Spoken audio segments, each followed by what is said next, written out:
નમસ્કાર દર્શક મિત્રો, તમે જોઈ રહ્યા છો બનાસકાંઠા ન્યૂઝ. હું છું જગદીશ વૈષ્ણવ. આજે બપોરને લગભગ 2 વાગ્યાની આસપાસ એક માલધારી પરિવારની અંદર વજ્રઘાત થયો હોય એવો થરાદ તાલુકાના થરા ગામે તમે પણ વિચારી શકો છો. અહીંયા કણ ઘેટાના ટપો ટપ જો મોત થયા છે એની સંખ્યા જ્યારે પણ બતાવવામાં આવી રહી છે. કેમ કે અહીંયા એક માલધારી જે પણ રોકડ રકમ કહેવાય, જે મરણ મૂડી કહેવામાં આવે, એ પણ આ બધા માલ ઉપર જ નભતા હોય છે, માલ ઉપર પોતાનું ગુજરાન ચલાવતા હોય છે. એવી રીતે કે આ શેરિયામાં પણ પડેલી છે, અડધી અહીંયા ખેતરની અંદર પણ તમને એમની લાશ જોવા મળી રહી છે. તો આપણે બાપુને વાત કરીએ કે કેવી રીતે અને કેવી પરિસ્થિતિમાં ને ક્યાં કણ થયો કોઈ એમ. આ સાહેબોના માર્ગમાં આવજો અહીંયાથી હેડી એવી પડવા મળી, બે ખેતરમાં પડી, 2-3 ખેતરમાં પડી. એટલે મેં કીધું કોક મારું છું. પછી ભાડવા ઘોક આયા દવા છે, દવા આની દવાથી કે મરે. એટલે મેં ડોક્ટર બોલાયા. ડોક્ટર કે ભાઈ ને કોઈ ઈલાજ આવે ને આ દવા ખાધી. ડોક્ટરે શું કીધું? ડોક્ટર કોઈ ઈલાજ કર્યો પણ નથી ને. આયા ખરી બાપા. તમારું નામ શું? માવો. માવાભાઈ.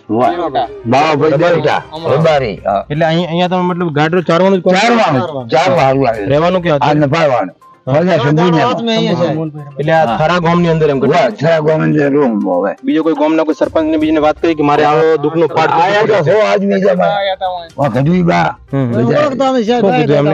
કીધું તમારે કોપ ગમે એલા મળશે તમે, પણ હવે આ તમે અહીંયા બધી જાહેર કરો છો, વિડીયા ચડાવો તો તમને મળશે, તમારી કિંમત મળી જશે. તમે થોડુંક નામ લો, નામ તો હું ખોટું નહીં જોઉં. હું ખોટું જોતો કેમ કે તમે નજર નથી જોયા. શરીર આવી મળવા મળી નથી.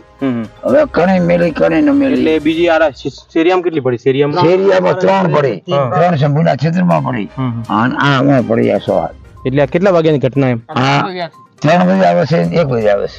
આ બધે થયું. એટલે સરપંચ બીજું કઈ નહીં કીધું કે આના ઉપર તમને કોઈક જે પણ મળશે? હા, મળશે ખરી કે. કેમ કે આજ તમારે ખરેખર દુઃખનો દિવસ છે કે આટલો ખેતર કો તો આ આ ઘર કો તો આ બધું કે હાથમાં અહીંયા ઘર મારે. માલધારી ની એક મૂડી મતલબ કે રોકડ તો હોય ને, પણ પશુપાલન ઉપર નભતા હોય છે. આ મોટો પાડો મારા ગમી ગમે બિલ ખેડૂત છું.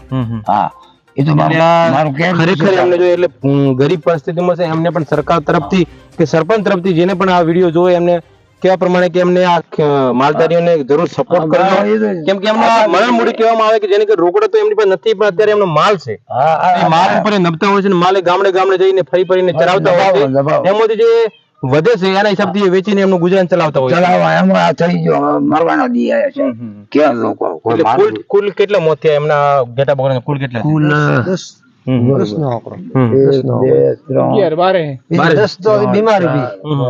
એટલે એમને ડોક્ટર શું કીધું? દવા બીજી આલ્યા પછી ડોક્ટર કીધું દવા તો ફરક પડી જાય. પડી જાય. આ ભાવ પડી ન જજી પડી. હા, ઇતના ઈ તો જોવાય છે. અહીંયા પણ તમે 6 તો ડેડ બોડી અહીંયા પણ જોવામાં આવે, પણ બી શેરિયાની અંદર પડેલા છે. હા હા, એ જોઈને ભાવિક પછી હું ખોટું નહીં કરું. બાર પાકી મુઈ છે.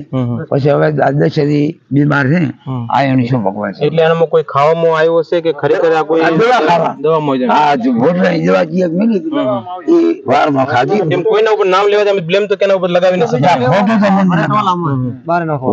હવે તમે પણ જોઈ શકો દર્શક મિત્રો કે આ અહીંયા પણ પૂરી ડેડ બોડી પણ 6 તમને ડેડ બોડી અહીંયા પણ જોવા મળી રહી છે કે આ તમે જોઈ લો.